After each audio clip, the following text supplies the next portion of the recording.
وەکو ڕێزگرتنێک بۆ وان کەچ و ژین و زارۆکên هاتینە ڕزگارکردن ji destê Daeş û dîsan ji nêzik ve agah jî êş û azarên wan hebit. Cihawar Elîbek wekîlê Mîrê Êzidiyan nanxwarinek bû bedir ji 100 keç û ژین û zarokên rizgarbûyî ji destê Daeş li Pirêzgeha Lalişa Pîroz dirist kir.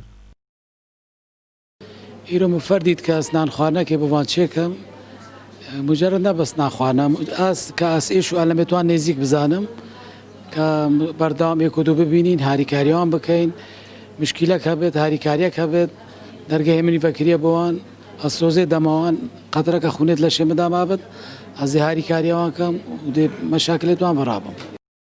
Rizgarbûyên destê Daeş jî sopasiya wekîlê Mîrê Êzidiyan kirin û daxwazkirin bi tir girîngî wan keseyan bêhte dan yên dihêne rizgarkirin ji ber ku di jiyaneka pir zehmet de derbas dikin.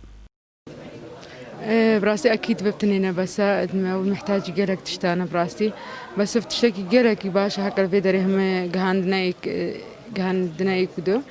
لأن بدرجة هيك مقدسة وممنونة تيجينا براستي يعني كناجيات أم بينن دام يكيدو بيننا أز بيجي مبتني هكا بسري مبتني هاتا أم هبارت خبينن ده هكا زانبنا بهزارة يتوقع مهنا داكو خشكي كمش تستداش رزقار بوي أم محمد دلشكستينا وكيك محمد دلبرينين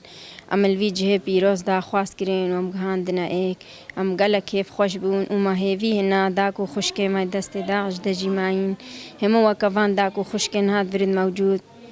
او جی روجا که ذرکم ببان و موجود ببان ابدله کی خوش دلوان خوش بی و کیف خوش ببان میر جهور علي بك دا خواست كنا فيدري ومقالك سباسياويت كان مهمش دس داعش خصوصيا باني دس داعش كرينا طبعا ام هاتنا باني ماكا نيفروجي باني ماكرجي وام دي مشكلة خوجي بجنيتي وان شاء الله هاش مشكلة ما هابت ام دي بجنيتي وديش مرة چارة سركن دێتە زانین کورسەی هەشت 2014 بەتر ji 7000 keç û jin û zarokên êzî hatine revandin ev diborîne betir ji 6 salan heta niha nêzîkî 3000 mayîne dibe ser û şîn. Rêzgirtina jinê di aynî êziyatê de erkekî herî pîroz û bi çavekî herî mezin êzidî li jinê dirênin. Taybê jî ew keç û jin û zarokê hatine rizgarkirin ji destên Daeş êzî bi çavekî mezintir lê dirênin. îro jî bi amadebûna betir ji 100 keç û jin û zarokên rizgarbî ji destê Daeş ji alî wekîlê Mîrê Êzidiyan ve li Pirêzgeha Laliş nanxwarinek bi wan hate duristkirin dîsan jî guhdariya êş û azarê wan jî hate kirin. Ekrem Derwêş, Gelî Kurdistan,